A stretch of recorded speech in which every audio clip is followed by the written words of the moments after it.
Welcome back to episode 10 of the Brews, Books, and Barbells Podcast channel. Yes, our little network. We're so happy you are here. Yes, we are happy, we are caffeinated, we are ready to go on some of the best chapters. Yeah, we get to the chapter 48. Oh my god, just leading up to the chapters 54 and 55. I can't wait. I cannot wait. Yeah. We are getting to the spicy stuff. We're getting to the good stuff. Speaking of spice, oh, what a great transition. Yeah. We got pumpkin spice lattes today, guys. Cheesecake, too. Oh, right? yeah, you With got the cheesecake foam. Oh, my God. We went to this place called Republic in downtown Burbank. Super cute little spot. You asked the barista what her recommendation was, and she said either the what was it, the black vanilla latte, which had like charcoal in it, which I do love that. I don't know why, I just really like it. And so I was torn between that and then this seasonal drink, the pumpkin cheesecake whatever latte, and she was stuck between those two. And then there was the cardamom latte too. Yeah. And I was leaning towards the black vanilla and the pumpkin, but I've never really been a big pumpkin drink girl fan. Like, I'm just very recent pumpkin lover. Yeah. So I never really understood the hype, and I always thought it was overrated, like pumpkin flavored things. So I was like, if she could take off half of the sweetness, because I do think they overdo They with do. the sweetness Oh my God, too. so much syrup. And so we went with half, and it's phenomenal. It is? It's really good. So good. I can't get it with the foam because I don't do dairy. And mine is still freaking good, but yours, man. It was so pretty too. Yeah, the way they did that was great. Yeah. So anyways, we're caffeinated at 5 o'clock in the afternoon, and we're just going to go. Yeah. We're just here for it. Yep. So we open up. We're in the Illyrian war camps. We are set up in Rhys's old home. More Cassie and Rhys, Feyre, they're all having dinner. The mood is very somber. Because Moore is leaving to go to the Hewn City the next morning, which obviously that's hard for her anyways. Cassian and her start having this like side conversation. So Feyre is like, I'm gonna just leave them be and go. So she goes to put her dish away. Rhys follows, leads her upstairs. There's like an almost moment at this point where Feyre's like, I'm 3 feet away from the door across. Yeah. And she's like, I could do it. But then she hears that traitor voice in her head. So before Rhys can even do anything, because he looks like he's about to do something too at this point. Like, he goes to do so. Oh my God. She goes and locks herself in her room and shuts the door. Ugh, dumb. But it's fine. Well, because it was at that moment she decided, like, she was like, distraction is all it's gonna be. Yeah. You know, like, it can be like purely physical, but I just need to be distracted right now. Yeah. Yeah, and then she was already in the door before anything can come about that. I mean, I love that she admitted to herself what she wanted too. She was like, okay. But yeah, so I like that she finally admitted what she wanted in that moment, which also she's kind of lying to herself. She doesn't just want fun and a distraction. She wants him and like all of him. Yeah. So like, cool girl, whatever you need to tell yourself, great. So the next day, Rhys takes Feyre to go find like a clearing so that they can practice her magic. Now we know Rhys is being tracked via his magic, so he's trying to get her to use hers rather than him do anything. So they go. She's like trying to find a spot to like make her flames because that's what she wants to practice. She finds like this little spring and then tells Rhys to stay back a little bit so that she doesn't hurt him accidentally. And right as she's about to start summoning her flame, she hears her name, turns around, and there's 4 Spring Court Sentinels and then fucking Lucian right in the middle. Hello. Yeah. And I love how he's not in the royal clothing. It was described as he was just in like rags. Yeah. And just casual wear while everyone else was in, you know, their uniforms and everything, and tells her that they've been hunting her for the last 2 months.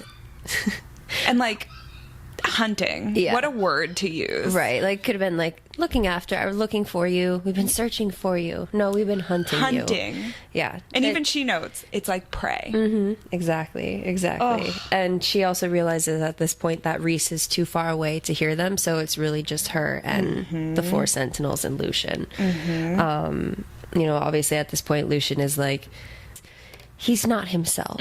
Like, so dramatic. Fuck you know, that. and trying to get her to come back. And I love how in the middle of him describing like how he hasn't been the same since she's been there, and he's sorry, and he's more sorry than you know, she cuts him off and is just like, no, I'm not going back. And she's like very firm on it all, which was very fuck yeah, like, I'm proud of you moment. Yeah. Well, in that moment too, I loved that she was like, she remembered everything Cassian had taught her, like all the things that they had been practicing. She knew. Now she's on the defensive, right? She knows that Lucian has the upper hand a little bit because obviously he's better acquainted with his magic. She knows that if he touches her in any way, that's it. She's gone. Like, he'll winnow her to wherever he wants to winnow her. So she's fully aware of this. So now she gets to use her like new warrior brain to try and figure out, okay, what can I do here? So as she's kind of calculating her next move, she realizes, all right, I'm too close to the spring, but I'm also too close to him. So I'm going to have to really channel all this anger I feel, and I'm going to have to winnow. Like, she knows she has to winnow. She knows she has to get out. So right as Lucian goes to try and grab her, she winnows across the field. And who should appear next to her but Reese? And now Reese is no longer in his like Illyrian fighting leathers and his wings are gone. He's in that, like, his mask outfit, like the dark tunic, the pants, the the cold face, the whole thing. But he had to use magic to get himself into that state. So that's a note to just remember. He wasn't gonna do it, and he had to. Yeah. Well, I really like too how Lucian, you know, he's explaining to her that, you know, he knows things got really bad in the spring court, but X, Y, Z. And even in that moment, Pharaoh was still very stern and was like, you gave up on me, you know. And this is the first time too where she's realizing that she also gave up and owned up to that too, because she was like, it wasn't just Tamlin who gave up on me, I eventually gave up on him. And I'm admitting that now, which I thought was a very important thing that needed to be had for her own development. And yeah, she was just going off on Lucian about it all, which I was really, really happy about. She really gave him like a piece of her mind and was like, seriously, do not keep looking for me. He was like, Tamlin's never gonna stop looking for you. And he then tries to defend himself, saying that they needed to present like a unified front after Under the Mountain and all this stuff. And Farrah's like, I begged you. Like, I literally begged you not to leave me alone. I begged you to let me out. But you stuck me in a room with Ianthe and just left me there. You're no better than he was. Right. And then it was also kind of like a remind you moment, because then, you know, Lucian doesn't know of her wonderful life in Valeris now. And so she has to still stick with that front of what they think the Night Court is. And so he was like, you know, is it really that much better, the Night Court, thinking that she's experiencing everything that they had told her. And she had to, in that moment, you know, I know she wanted to, her pride and everything wanted to be like, yes, it's that much better. But she had to keep that such a secret. And so I bet that was really hard to do, and to like not throw the Night Court under the bus or anything, but she pretty much had to in order to protect them, no matter how much she didn't want to do that. And she did it so beautifully. Like that quote, that I loved this quote. She said, when you spend so long trapped in darkness, Lucian, you find that the darkness begins to stare back. And like, like legitimate direct reflection of her time under the mountain. Yeah. Like she was trapped in that cell in dark, and everyone thinks the night court is that. Like they think it's that. So of course she's going to do that. But what I fucking loved is that she shifted. She shifted using Tamlin's fucking gift with wings, talons, right in front of him, and basically tells him the girl you knew under the mountain died. Mm-hmm. And how believable is it though? Like her standing in front of him, completely shifted into the wings, the talons, all that stuff, telling her she's now on the dark side, right? Basically. Right. Like that is believable. She did such a good job. Yeah. Even Reese was like thrilled about it. She said she felt like the wicked delight. Yeah. Through the bond. I was like, fuck yeah, girl. Way to weave that web of lies.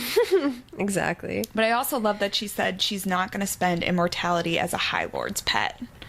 And she really just like came back and was like, she's like threatening them all. She's like, if you send anyone else, I will kill them. Right. That's just it. This is just who I am now. And so she tells them all to leave. Lucian sends the sentinels away. And then he leaves. But before he leaves, he tells Reese that him and his... This is going to be a tongue twister. Him and his cursed court are dead. And, yeah. Then he goes. And that's it. And Farrah's there with her wings, which as she gets less angry, they disappear, which I also love because she like doesn't know how they got there in the first. She's like, Right. great, I can't control this, but cool. They go when they want to go. Yeah, I shifted and now I'm back. Yeah. She tells him, stop sending people. I'm going to kill them if you do. And then Lucian sends the sentinels off and he stays and he says to Reese that him and his... Again, I cannot do this. Cursed court. Him and his cursed court are all dead. And I love that Lucian thinks that, like, a threat is going to be helpful. Anyways, then he leaves. And Farrah and Reese are left together in this clearing. And Farrah tells him that she finally used the shape-shifting gift, obviously.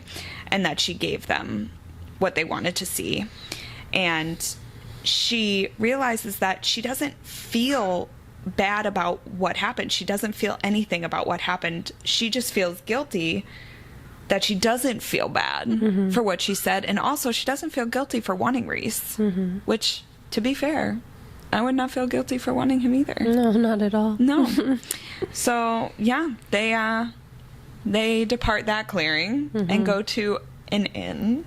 Yes. A little tiny inn, the local tavern with rooms. That it's funny, she makes a point in saying that it's usually rooms for rent. Yeah. By the hour. By the hour. We know what type of inn this is. Yes. We know this kind of inn. And magically, there's only one room left with one bed. One bed. Yeah. And so they head up to their room. And it's a really grimy spot. It's not a spot that, like, they don't want to be in for very much longer than what they need to be. So they go upstairs, enter the door, and I love how he opens the door and, like, stands in the doorway for her, so she has to, like, like, maneuver her way through while he's still standing there and has to walk past his broad body and, you know... exactly how it's described. How hard that's supposed to be for her. What a terrible thing to do. What a jerk that Reese. They go inside and then she realizes that there's no fireplace, and she makes a point too of how fucking cold it is. Yeah. Like in the mortal world, it was cold. Yeah. But this is like a whole nother level of cold. So she makes a point that there's no fireplace and that they need to use their body heat to warm each other up. And she was very much like in a platonic way. Yes.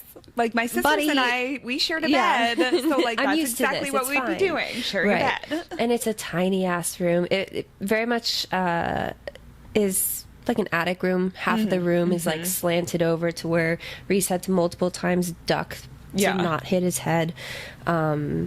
a dresser on one side. It's just very, very, very crammed. It is a small room. It's a small room. And it is... I love this part where Feyre's like, well, I'm hungry. So Rhys is like, all right, well, I'll go get you... I'll go down and get some food. And he makes it a point to keep saying that, like, he's not going to linger. Like, a lot of these people won't recognize him, but if they look too long, they will. Yeah. But he's able to kind of put a damper on his power enough so that, like, he can pass for just, like, an Illyrian. Because he has his wings now. So, like, clearly he looks like an Illyrian. Yeah. And Feyre's going to change out of her very wet clothes. So we're repeatedly told that she's wearing very wet clothes. And her hair is wet. And her hair is wet, and she needs to get out of these clothes. So as she's changing, she kind of has this reflection about what she's feeling. And she says that she loved the High Lord who had shown her the comforts and wonders of Prythian. So obviously now we're talking about Tamlin. Like, she's remembering the fact that, yes, she did love him. Even though it's only been 2 months that she's been gone, she recalls that love. He gave her food, he gave her safety, he gave her home, like, all this stuff. And she also notes that Amarantha had broken them. And that's something we said earlier. Like, everything that Amarantha had done under the mountain definitely broke the two of them. And she said that it could have been just her, that they broke her so thoroughly that they no longer fit. And I like that description of no longer fitting. Because it really does seem like broken pieces. And at that moment, she, like, is about to start thinking about Rhys, but he comes back up the stairs with his food and his wine. And Feyre's now in the bed, and he's going to change. So she's trying not to peek. She's very interested in her stew, apparently, and her wine. And Rhys comes back to bed, and he's wearing this, like, shirt that apparently has, like, panels in the back for his wings. And she's like, well, how do you get your wings in there? And he starts telling her that because he's so powerful, he needs to, like, get rid of magic here and there. So, like, normally he'd put on the shirt with magic. And I love that this is the way that we learn about, like, getting rid of some of the magic is by putting on a shirt. But okay. And otherwise, like, if he doesn't keep getting rid of magic, he'll go insane. Okay. It's such, like, same for humans. It's what you think you're thinking. Yeah, I'm like, it's that. Okay. They just need to release it so they don't go crazy. Yeah, like, the innuendos are real now. All right, like, here we go. And Feyre wants to know what Rhys would have done if Lucian had tried to take her forcefully. And he said that he would have torn the world apart to get her. Yeah. And now she's, like, feeling a little spicy. And she's like, all right, well, I want some thoughts. Like, let's play the thoughts game. Thought for thought. But no magic, she says. Thought for thought, but for fun. And Rhys flat out admits that he wants Feyre. And not only wants her, he says, when I look at you, I feel like I'm going to die. Like I'm dying, yeah. Oh, my God. Yeah. Like... What the hell? Oh, my God. And, I mean, I just want him to repeat that monologue to me, please. Thank you. And Feyre admits that she wants him, too, and has probably wanted him since before she even left the Spring Court. Yep. She longed to see him in the times that she couldn't see him. Yikes, baby. So, at this point... they decide to, like, go to bed. But Feyre is shivering so hard in this bed that Rhys decides that the only way to get her to warm up is body heat. Platonically. Wink, wink. Body heat. Wink, wink. Yeah, so Rhys comes on over and, like, she describes it as, like, puts one arm around her, one arm under her, and just, like, pulls her in. And then I love how she described that there was then a second wave of warmth, and it smelled like citrus in the sea. And it was like, it was his wing. He put his wing over them. It's so cute. Oh, my God. Yeah, that was adorable. It was so cute. And then, you know what it's like to spoon and things and a little bit of circles rubbing on, the tummy lazily, Farrah's being there. Yeah, Farrah playing starts with the to wing. then, yeah, she does like a little like scratch, I guess. Yeah, on, kind of cute little, like what you do when you play with someone's arm. yeah. So she does that to his wing, and he gets a reaction. Yep. We will say. And then she gets a reaction. And then she gets that reaction because he had that reaction. And, and then he explains, well, she already knows that it's a sensitive spot. Yep. And she knows how sensitive it is and what she needs to do, She does. And he goes, what do you want, Farrah? Yeah. And she says, I just want a distraction. I just want fun. Yeah. That seems to cause a reaction to Reese in a negative way. Right. He seems to not enjoy that answer, but proceeds to give her said fun and distraction. Yeah. And so we get a nice, a nice little rated R chapter of just their activities in bed. He has a release. She has a release. No, he doesn't have a release. No, you're right. He does not have a release. But the things that he was saying in her fucking what ear, the hell? in her neck, my God. And then he said the room is too small for what he want. Yeah, nope, Bitch. nope. Bitch. He literally goes, this room is like not proper fitting for what I want to do to you, and this is not how I intend to bed you. Yes. To bed you, bitch. Damn. Girl. Guys. Like with his size, and then she goes, especially with his wings too. Fuck. I know. Yeah. I know. Yeah. Mm-hmm. Oh, it's... Whew. Man. It is a good Good level of spice. This was the first book I had ever read like this. Mm-hmm. And then now I have read so Hundreds. many romantasy books, guys. But this is It's the so OG funny. for me. Yeah. This was my OG. And holy crap, did this open a world. Yeah. And like, it's such a crazy genre. Yeah. Especially, I have never read other smut novels by other actors. Fuck. Authors. So I don't know how other authors write. I know how Sarah writes with it. And just alone how Sarah writes with it, dude, it's crazy. And I've heard a lot of controversy about the audiobooks too. Some people don't like it because the actor who does the voiceover they don't like it to their, I don't know, fitting, whatever. Yeah. They think it's cringy, which I can understand. Yeah. Some I've heard where I'm like, ooh, in the past.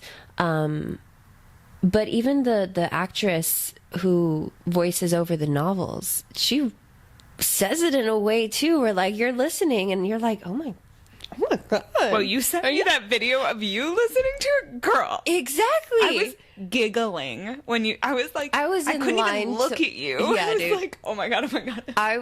Okay. Backstory for you guys who don't know. I was listening to chapter 48 on audiobook, and I had taken a video, like a Snapchat, but on Instagram you do, video of yourself, and I had sent it to Haley. I had sent it to about 4 or 5 other girlfriends who have read the book. No context. Left it at that. I got so many text messages later that day and were like, bitch, I opened that in public. The woman next to me went, oh my God. Like, I was like, okay, well then my job is done. Oh, that was my God. point. But I was just sitting and listening to the audio, and like, I was like, oh my God, what am I listening to? It's great, but holy fuck. I know. And especially a woman reading it too. I was like, this is yeah, this is something. I can't wait to get to the next one. Oh my God. Yeah. So anyways, needless to say, if you're interested in something fun, chapter 48 audio. You don't even have to read the novel. No, just read the listen to chapter 48 on Audible. We can give you a lot of other chapters too as the novel goes on, for sure. Oh my God. Welcome to the spice. we have arrived. Yep. And as swiftly as we arrive, we now suddenly move away from said spice. Yeah. They wake up the next day. They're cuddling still. Farrah decides to ask why Rhys made a bargain with Amarantha. Farrah decides to ask Rhys why he made the bargain with her when she was under the mountain. And she's kind of like pushing for a specific answer. She wants to know that this feeling went back way before it did. Yeah. So she's like hoping for an answer. And he was like, well, I wanted to make a statement to Amarantha, and I wanted to piss off Tamlin, and I wanted to keep you alive in a way that wasn't like having them know I wanted to keep you alive. And Farrah's like, oh. That's it? Cool. So the morning is kind of awkward. Yeah. And so the two of them, they go back to clearing hopping, where they're going and practicing her magic again and again. And this entire time, Rhys keeps looking like he's trying to say something. And at one point, he says, there's still one story I haven't told you yet. And he clearly does not want to tell her this story. It is very evident. He's like, no, I don't want to. And she's like, well, I'm not going to run from anything you tell me. And right as he's about to tell her, at this point, they're flying. Right as he's about to tell her, they get shot down by ash arrows. Poisoned ash arrows. Yes. Poisoned ash arrows. And as they're falling, because Rhys is the one getting hit, and as they're falling, Rhys throws Farrah as far as he can away from wherever these archers are. And Farrah's now falling through trees. She like throws up a shield to stop herself. She lands in a tree and starts trying to find Rhys via their bond, and she can't feel anything. So now she's freaking out. So she decides to start winnowing back to wherever it was that they fell. So she's winnowing, jumping through tree, finds the clearing, finds all these poisoned ash arrows, and starts collecting them. And then finds the path to where they took Rhys. She realizes that they took him somewhere. And this is at the time that I think the path split into two different paths to try and trick her at one point. And she like could smell herself. That's what it was. That was such a cool moment too, because you know, they didn't know obviously about what happened the night before in the inn. So they're trying to throw off her scent by leading Rhys's scent another way. But then she realized that she had more than that. And she just smelled herself. She had to sniff out herself because herself was all over him last night, and they didn't shower. And so she makes a point that they were feeling gross and everything. So she just had to look for herself, which I thought was also very cute too, for like look for a part of you like within him, you know, even like take away the sex part of it all, but like there is that bond, there is that connection already there that we know. So it's more than just the physical aspect of that.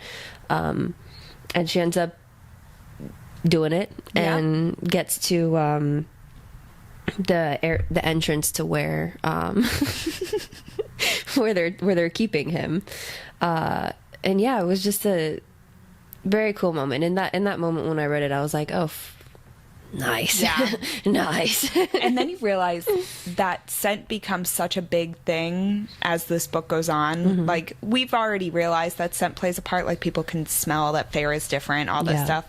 But now there's like smells go even deeper. So you gotta wonder, oh, what else? It's like the animal primalistic. Is that a word? I have no idea. We're going to make it one. Primalistic. The primalistic ways of... Yeah. I don't want to say humans, but beings. Yeah. And I like that term, because even then, when Farrah gets to that cave entrance and she sees those guards, she winnows into the cave. And she switches her eyes. Yeah. Too. She switches her eyes. She becomes an animal. And now she sees in the dark. Yeah. And then when she gets into the freaking cave, she unleashes herself like a fucking animal, because she sees them whipping Rhys. Yeah. And she like becomes a predator at this point and kills all six or seven of these warriors who are there. She just, I love what in the book, it's winnow strike. She is a warrior. She is a predator. Like, that is such a good point with Yeah. I like that. Like, you're right. Like, Feyre did die under the mountain. Oh, Who the 100 fuck is this bitch? I love this bitch. Love it. Love this bitch. Yeah. She is killing it. But these soldiers are like, they have these chains that they've chained Rhys up with that like clearly do something because they're blue stone.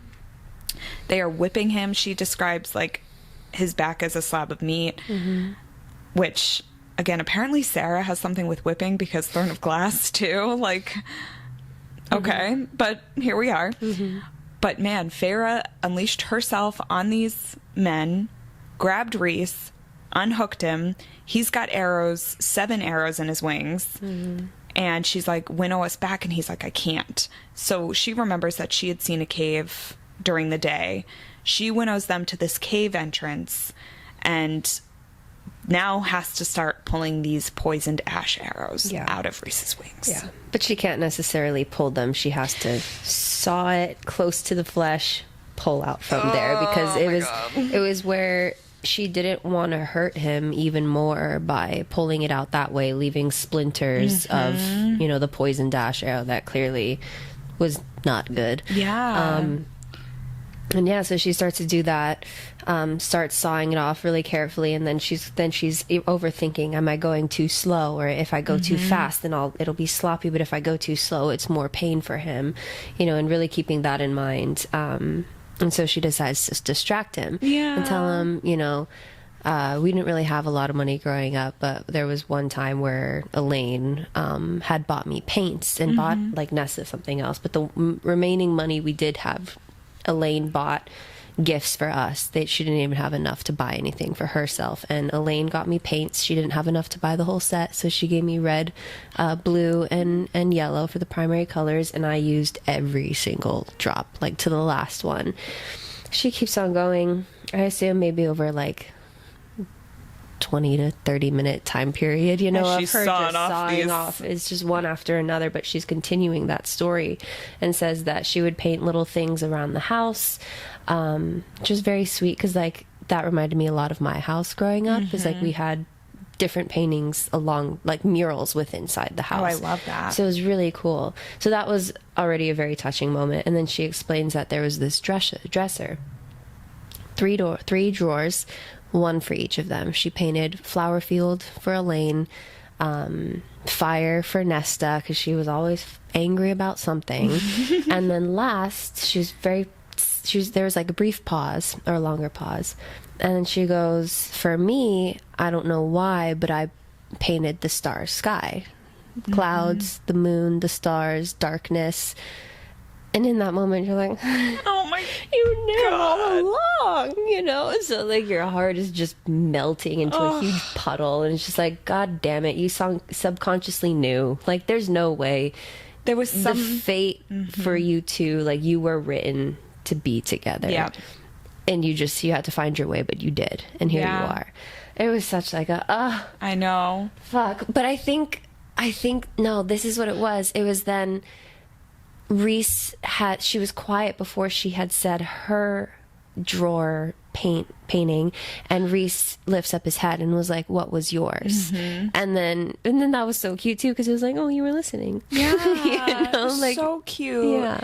But I also love that she even wonders, she was like, I wondered, like, I wonder if some part of me knew what was waiting for me. Right.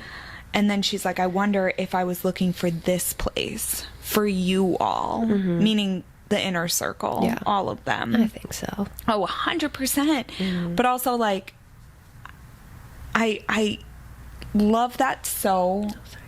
I was like, but also at the very end, after Rhys explains that the soldiers were Hybern soldiers and that the chains were used to nullify his powers. Yeah. At the end, right as he is about to lose consciousness, he says, I was looking for you too.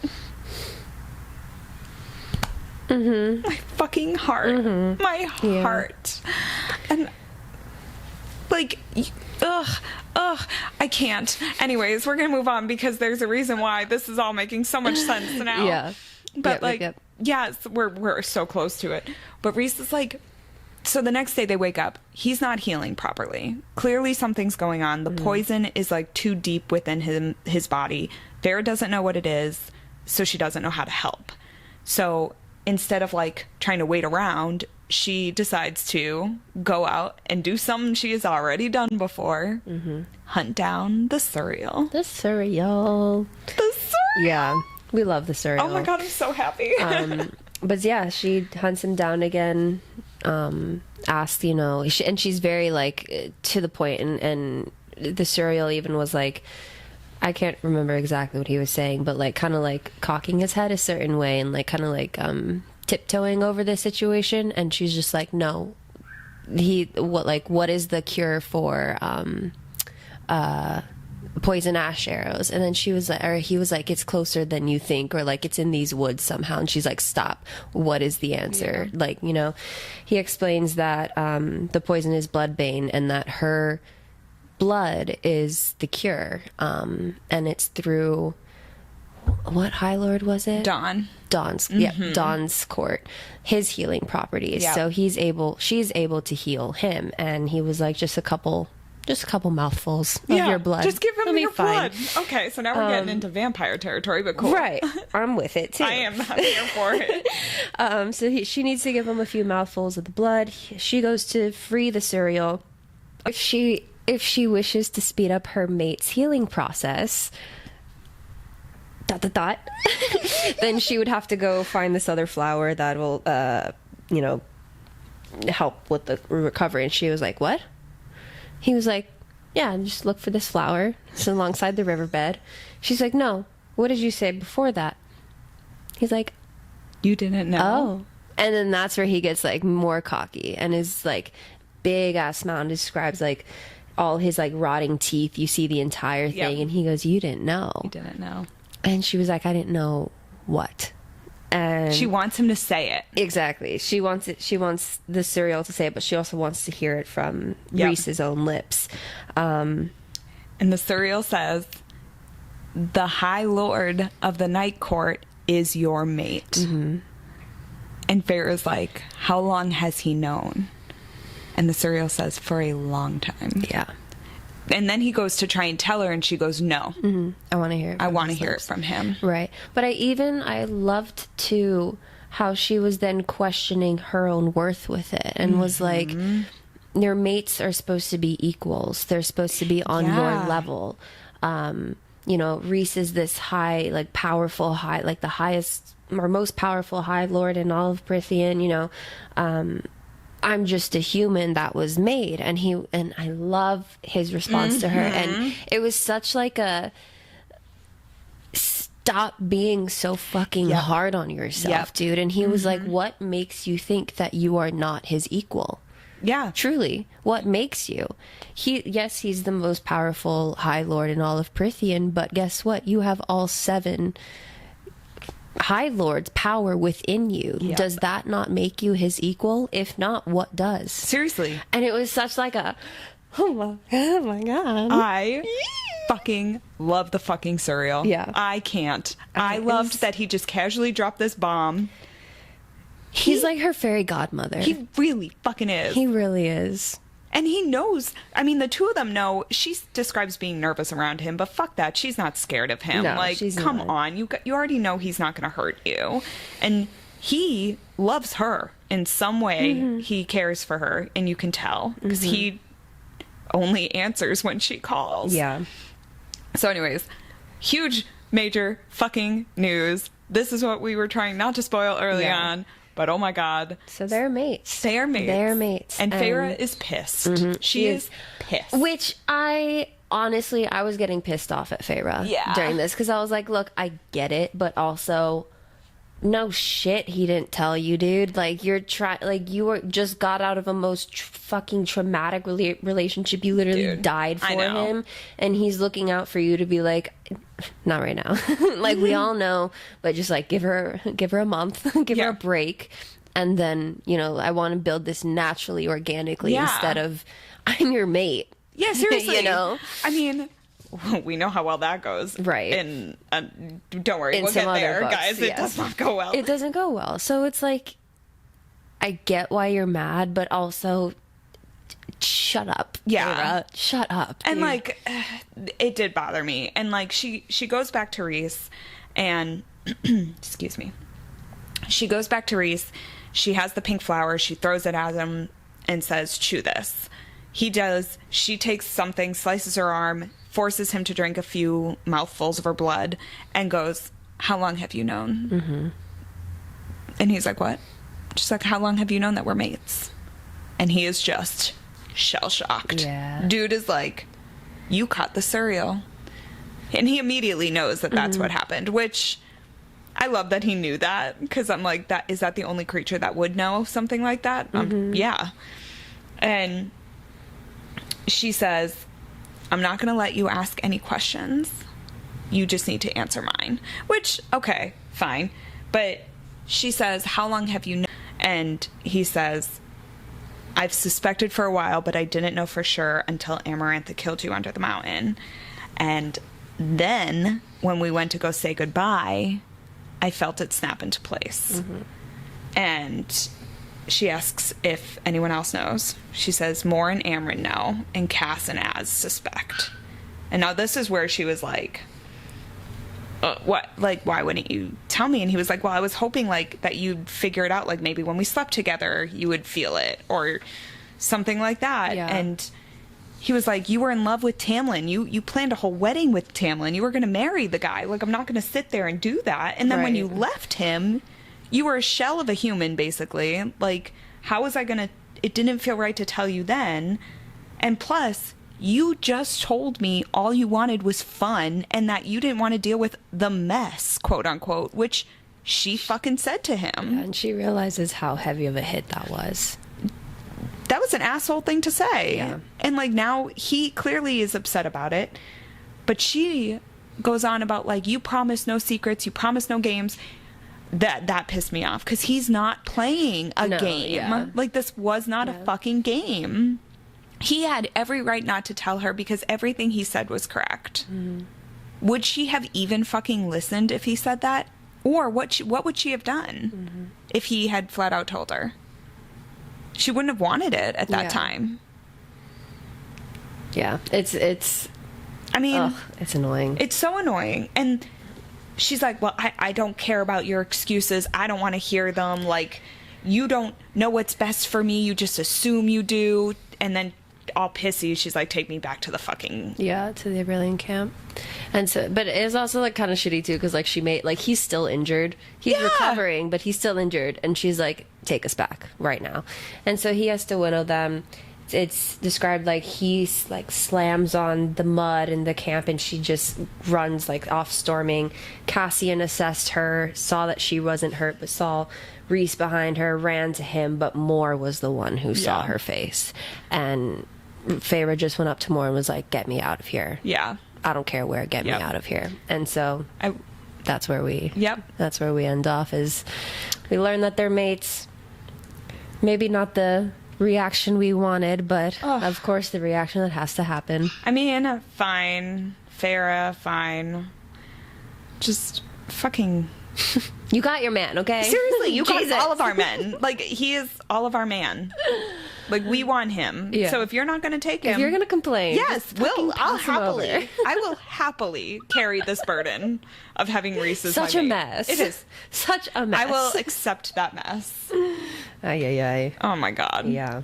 Yeah. So yeah, that brought us into our idea for our fitness topic today. Is obviously when Reese gets hit with the poisoned ash arrows and he's recovering, he's not recovering as quickly as he needed to, or there was something within the poison that was prolonging the recovery period, and how that was not doing well for him. Obviously, we think that's a very similar topic to a lot in fitness, where taking rest days is so important. You know, when we've talked about it plenty of times before, how we majorly disagree with the no days off, 100% every day, that kind of narrative. To an extent, for certain circumstances, sure, but you need to rest, essentially, when you're lifting and when you're working out.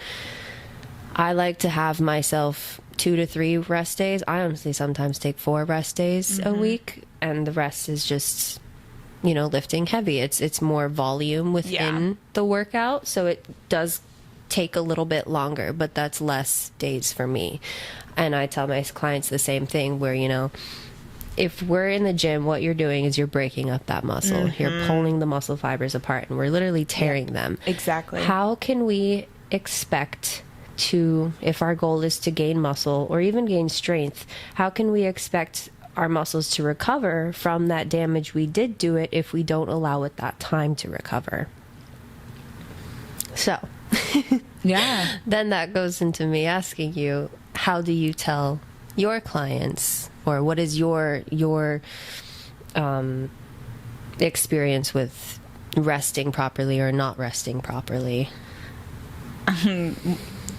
Well, I've probably said it repeatedly that I think I've said it, that rest days were not really in my vocabulary when I first started training, especially when I started running. I did not treat my body the right way. I did not take the rest days I should have. And it resulted in overtraining, which resulted in injury. Yeah. So I know firsthand what it is like to overuse your body. And I have come to the realization slowly that I hate feeling that way, and how important it is to recover and rest. And that's been, honestly, for me, one of the hardest things is to take rest days for me. I still struggle with it, but recently I've been very attentive to listening to my body. If I wake up in the morning and something feels, I just feel tired, or my legs don't feel like strong enough, I won't run. I'll take the day off. Old me would never have done that. I would have pushed through anyway and been like, I'm fine. But now I know that I'm not fine. Like, my body needs a break. And I'll give myself that.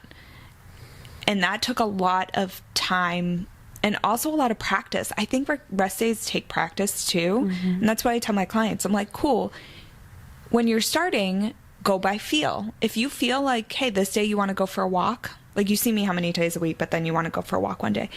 Yeah. If your body feels like going for a walk and you feel good, go for a walk. I love it.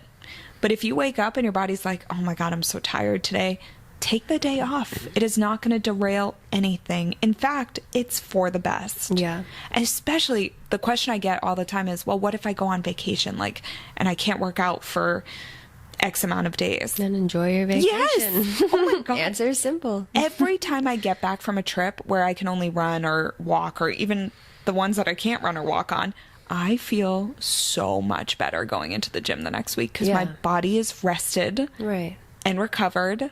My muscles feel good. My lifts are like, they are gold. Right. And I tell that to all my clients. I'm like, enjoy yourself, live your fucking life. Your whole progress is not going to be derailed by a week off. Yeah.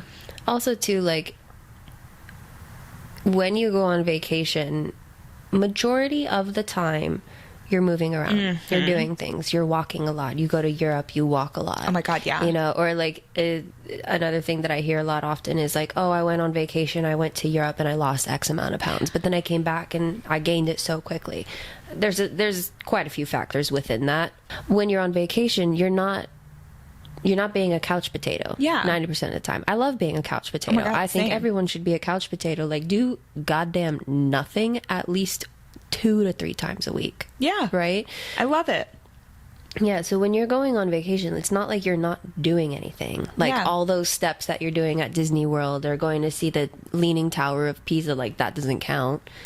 I know. I think that a lot of the time when also people do go on vacation like that and they realize, oh, I've lost X amount of weight when I'm walking a lot, I'm moving a lot, but also I'm eating cleaner ingredients, more whole nutritious food, which has a huge this is country matter we're talking about at this point. So what I like to say is if you're going on vacation, you're starting to like those habits that you're having to live with at that point while you're gone for X amount of time.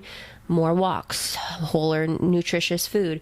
Try and bring that back with you. Yeah. Even if it's just the walking. If you can't get the nutritious part fully to exactly how it was out in wherever you were, totally fine. It's okay. If you can bring back that, I actually reached like 8,000 steps or 10,000 steps today, you know, just getting more movement in. Yep. Is so great, you know? So good.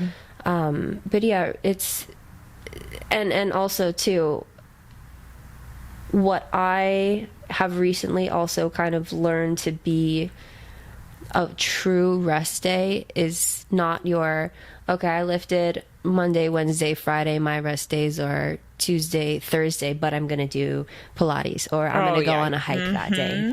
I'm not at the gym, so it doesn't count. So I have to do some other activity for my rest day or the active rest days. I used to be a really big believer in, this is my active rest day. The two words in that statement alone contradict each other. Active and rest. Which one is it? It's just one or the other, guys. Right. It's not both. It doesn't need to be complicated. And like having all those rest days not only are so good for you for your body alone, but also for your mental health. You don't have to be in that mindset of, because I didn't go today, I don't deserve to eat whatever food I need to eat, or I don't deserve this, or I'm not on it 100%, or I'll get back on it on this day. It's okay. You don't have to be 100% every single day. If you can, it's healthier to be more at like a 20% one day, 40% the next, 60%, because guess what? No matter what, that those numbers are bouncing up and down of percentage wise we're going with. The thing that is not, or the thing that is continuous is the consistency of it. Because even if you had 20% one day, 80% the next, you still did it. You still did what you were able to put out. Exactly. And then that allows you to learn more habits of listening to your body and being like, okay, you know, this, maybe it lets you differentiate, which I think is also a thing that should be talked about more often, is my body truly, truly tired? Or am I just kind of making excuses for myself right now? And I struggle between that sometimes too. But I think a good, when you're starting out, to kind of come up with that answer of, is my body truly tired or am I just making excuses sort of thing, is just, if you really, really, really are in that mood where you physically can't. Even if it's you mentally can't, your body's fine, but you've got shit going upstairs, that's fine. If that's what you need to take, if you truly ask yourself, okay, will it do me better if I go to the gym, if I work it out, or will I do more damage? Either mentally, physically, whatever. Find out that answer and you know, and then you can just go from there. And then in the future, you can also, you know, be like, oh, okay, it was this, but it wasn't like this one time, so maybe I'm just being a little bit easy on myself. Maybe I can push myself or into the ways of, you know, I didn't want to do it this one time, but then I did it and I had such a good workout. I want to have that workout again. Let's go. And it's trial and error. Like, I remember the first time I ever realized I needed a rest day, I hadn't really learned to listen to my body at this point. And I would give myself like one rest day, but I did the active rest day bullshit where I was like, no, I'll still go for a run, but I won't lift. Right. Like, okay. I went to the gym one day. I remember this vividly because it was such a big moment in my life. I went to go do a chest press and it was my first set. I went to go do it. Did it. I literally put the weight down and went, no. I shouldn't be here. My body does not want this at all. This actually is feeling really bad. I got up and I left. And I have never done that before. And it was such a big moment, but it was also practice because now I don't need to go to the gym and figure that out. Now I can wake up and like an hour or two into my wake up, I can be like, no, today is not a workout day. And that's okay. And I can accept it and I can move on. And you can do that. You can trial and error it. You can try going and then learn that that's not what you want to do that day. And that's not conducive to your goals. Cool. And don't let that oh, I'm not going today, make that be punishment for the following week. Just because, oh, I only went 2 times last week, so I have to go double or triple the amount this week. No, you don't. You don't need to do that. It's okay. We don't need to do that. No. And I also think it's important too, when your body, your immune system is fighting something. Either you're at the very beginning of catching something, the very end of letting it go. Just take the rest. Yep. Just take the rest. Just do it. I'd say really the only time, unless like you're at the gym and you start feeling something, then sure, if you want to finish off your workout, finish it off. If the next day you think you're fine, sure. But if you're sneezing, coughing everywhere, and you're like, oh, but I still need to go, I'll just wear a mask. Don't do it. Not only are you putting yourself at more risk, everyone else at more risk, but also like you're just prolonging your own recovery period from whatever this immune shit you're dealing with. Yep. And also your recovery for your own body and your muscles and everything. So if you're feeling that way, just stay home. That's your body literally telling you, no, we need a rest. We need lots of water.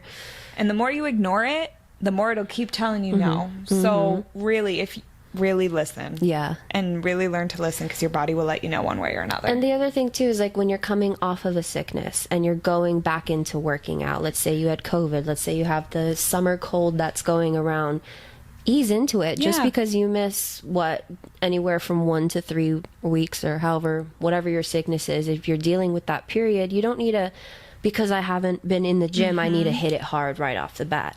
No. You don't need to do that. If you want to do that, sure, I wouldn't recommend it. I would say ease your way into it. Start out with a walk outside, get some fresh air, get some vitamin D, really kind of reassess where you're feeling then after that walk. Then you can decide, okay, today I'll be a little bit lighter. Don't go for PRs. No. Don't lift with the ego at that point. You're easing into your natural state again, right? Exactly. So you do have to be, I think you should be more mindful with that. But what would you determine being a true rest day? I think for me personally, a rest day is just really forcing myself to sit, because my job is standing. So I force myself to sit and stay put, and I force myself to do some light, easy mobility work, because I don't do it enough. And it is my thing I should be adding more into. And it's also it makes me feel really good, because by the end of the week or whenever I take my rest day, my hips are usually all screwed up, like everything hurts. So I sit and I'll do some very light mobility, not to burn calories, but to feel good. And then I will, if I don't get outside, I'll sit outside. I just get sunlight that way. I won't force myself to power walk or whatever. I will just kind of sit. Because for me, sitting, I don't do a lot. So when I tell my clients, when they ask that question, because they're like, well, rest day, I don't want to sit on my couch all day, because a lot of them work from home. I'm like, okay, you don't have to. Sit outside. Sit outside. Exactly. Get a book. Do something that you don't normally do during the week. Yeah. Read outside with a book, or maybe go to the park down the street and just sit on the grass and connect with the earth. I'm sure you don't do that during the week. Find a way to bring yourself back to you rather than the goals, all that. Yeah. Find a way to be with what you need in that moment. And it's been really helpful to kind of differentiate those two. Yeah. But that's mine. What do you do? As much as you can, do nothing. Yes. I will rot on the couch. I love that. Unfortunately, I still have to work on my rest days most times, so I'm still moving. But I know, same. I'm very much where buddies at work of mine will be like, hey, what are you hitting today? I'm resting today. Yep. I'm not lifting today. Oh, are you sure? Yep. Yep. And ever since I'd taken, instead of doing a 1 week split, doing a 2 week split, and I know it's not very common, but I, with that split, have minimum 3 rest days. So then I have more time to do things I want to do. I love that. You know, I think one week I have 3, the other week I have 4 rest days. So nice. it's so nice. Oh, I love that. I'm really able to like space out and plan out and really have deep, meaningful intention within each of those workouts because I don't do it as often, as much as I normally would. Because in the past, I would be Monday through Friday, Monday, Wednesday, Friday, legs, push and a pull. And then my weekends would be my rest days. But then I would find I was starting to plateau a lot. Yeah. I was burning out a lot. The drive, the passion wasn't there for the workouts, which then brought the motivation down, you know, all that stuff. So I'm also I really do like the 2-week split for specific cases. Yeah. To get that additional recovery rest time. So then when you come back into the gym, you're ready to fucking go, you know? And I would much rather have 100% sessions 3 times a week, 4 times a week, as opposed to 5 times a week, 20 to 50% sessions. Less is more sometimes. Yes. And in rest, more is more. Yes. You need the rest. You need the rest. You need do. the rest just as much as you need the training Yeah. portion. And if anything, it's more important. And full rest, the best type of rest you can get is when you are sleeping. Amen. So that's why sleep is so important with weight loss, with weight gain, muscle, like hypertrophy. Sleep is the most important thing. That's my number one thing I preach to all my clients. Sleep. Your muscles recover the best when you sleep. Yeah. And that's what poor Reese does not get to do. Yeah. Nope. He has to winnow back to the Illyrian camp. Well, now he gets to rest, hopefully, but I don't know about his mental stress. Yeah, he's mentally stressed. Yeah. Anywho. Well, on that note, that's such a good topic, though. Yeah. Fucking so important and not talked about enough at all. And to just go right into it. What was your thorn and rose for this week? I feel like ours is going to be the same. Oh my God, exactly the same. Exactly the same. So let's just say rose 48. 48. Everything of 48. The entire chapter 48. Thorn only because it's a very dull thorn, but the cereal and her finding out about the mate. Like, I'll pretend to be angry with you, Feyre, but you're on your own with that one. In reality, I just need a thorn for this week, and that's my thorn. That's your thorn. My thorn is Lucian. Yeah. Lucian saying that he's been hunting for Feyre. That specific term. Yeah. I hate that. Also, the Highburn soldiers are my second thorn. Yeah. Because fuck them for hurting my poor Reese. My Reese. Guys, we're going to start a huge fight over here. Christ. I cannot wait for next week's episode. Oh, yeah. Next. Guys. You think it's over? No. We are just beginning. This is like the very tip of the roller coaster, like Goliath at Six Flags. You get to the very top and you're right at the tip top and it's super slow and it's super slow and it's super slow. That's what this episode was for these chapters. We're going to go speeding fast the rest. I cannot wait. Yeah, buckle up, bitches. So fucking excited. Yeah. All right. Alrighty, well, we will see you guys next Tuesday for episode 11. Oh my God. Crazy. We'll see you then. Yep. Bye.